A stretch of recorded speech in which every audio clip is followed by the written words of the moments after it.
Teratai api tiga warna muncul di tengah badai, nyala apinya tampak seindah pemadatan. Kelompok Taiksu ini tidak punya waktu untuk bereaksi. Dia diselimuti oleh teratai api yang meledak oleh nyala api yang tak terhitung jumlahnya. Ledakan ini seolah-olah seluruh ruangan bergetar, sedemikian rupa sehingga mereka yang berani-berani tinggal di beberapa di antaranya terkejut. Kebanyakan dari mereka bahkan tidak memiliki keberanian untuk terus menonton pertempuran tersebut. Keluar dari sini dan segera tinggalkan tempat ini. Bisa datang ke sini. Kebanyakan dari mereka adalah prajurit abadi Kaisar. Ada yang kuat dan lemah, bahkan jika itu adalah langkah ketujuh atau lebih dari keabadian Kaisar. Mereka semua bisa merasakannya saat bertarung seperti ini. Ini jelas bukan sesuatu yang bisa mereka ikuti.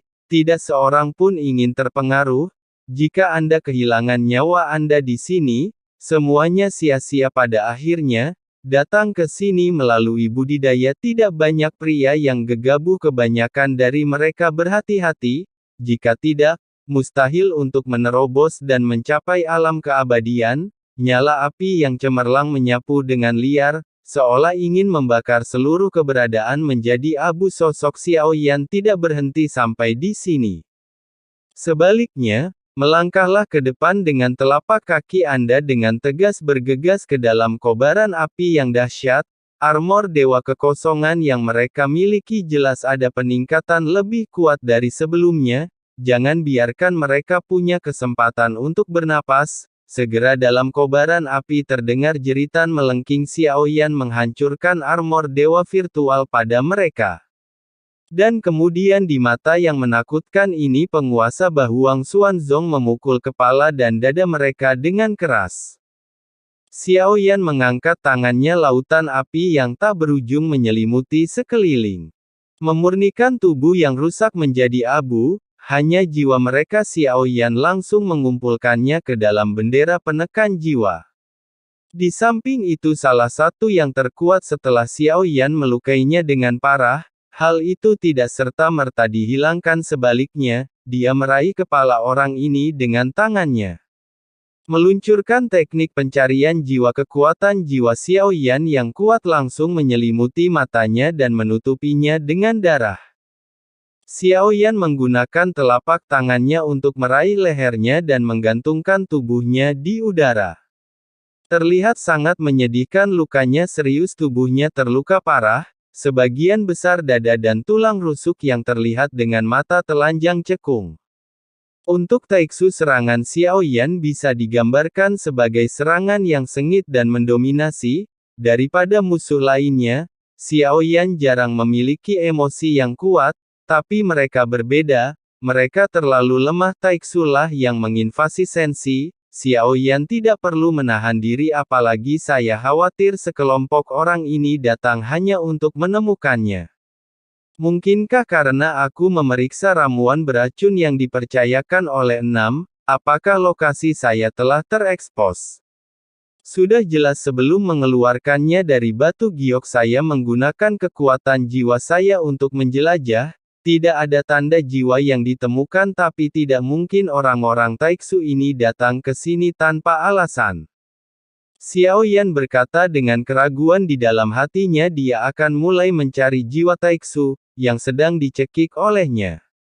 Pada saat kekuatan jiwa Xiaoyan mengalir masuk, hampir segera setelah saya menyentuh ingatan akan jiwa Taiksu ini, Xiaoyan tiba-tiba terkejut, segera menyadari sesuatu yang aneh. Tubuh secara naluriah menghindari, namun tetap tidak bisa sepenuhnya menghindarinya. Di tubuh pria yang terlalu lemah, tiba-tiba, beberapa paku hitam keluar dari tubuhnya.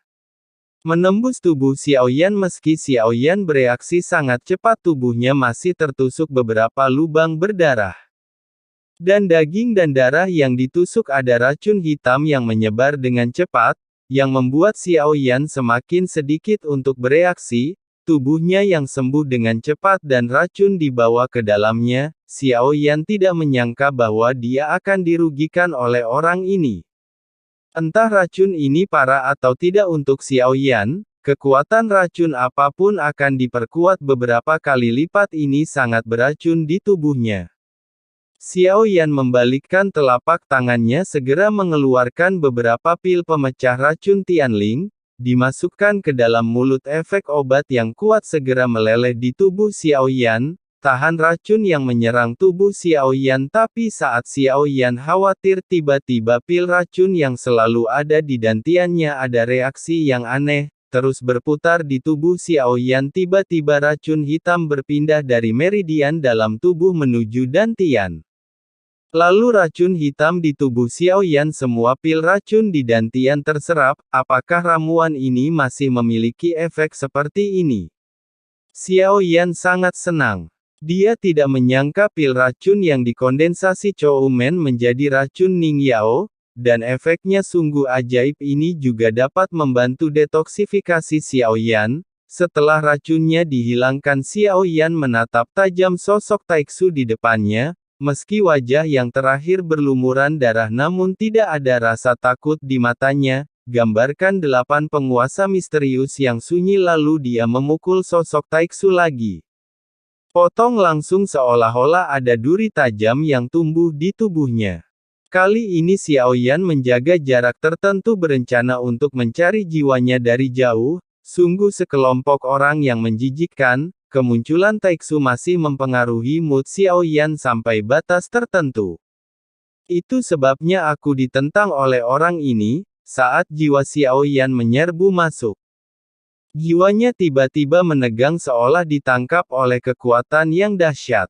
Xiao Yan terkejut, dia segera menarik jiwanya. Walaupun demikian, jiwa masih sedikit terkejut. Dalam keadaan linglung, sosok itu ternyata seperti orang gila lagi menerkam Xiao Yan. Ledakan, dalam sekejap itu meledak dan terbuka, kekuatan penghancuran diri semua dituangkan ke tubuh Xiao Yan. Waktu Xiao Yan terbungkus dalam awan kabut darah yang besar, banyak daging dan darah di tubuh yang meledak. Meski tidak mempengaruhi kehidupan Xiao Yan, tapi itu juga membuat Xiao Yan terlihat sangat malu.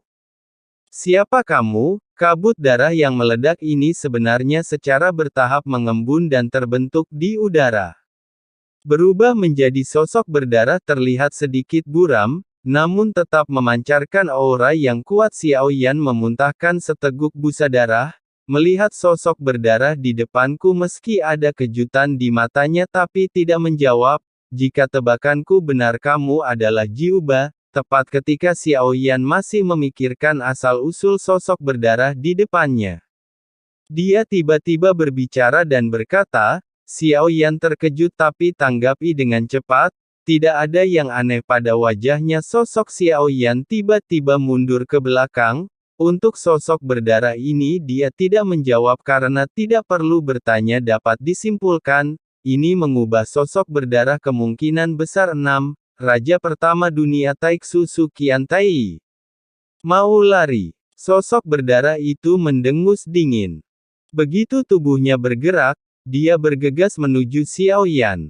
Dia segera menyadari bahwa sepertinya ada kekuatan tak terlihat yang mengelilinginya, menyelimutinya. Jelas itu hanya bayangan. Dia sebenarnya mampu mengaktifkan kekuatan aturan di udara.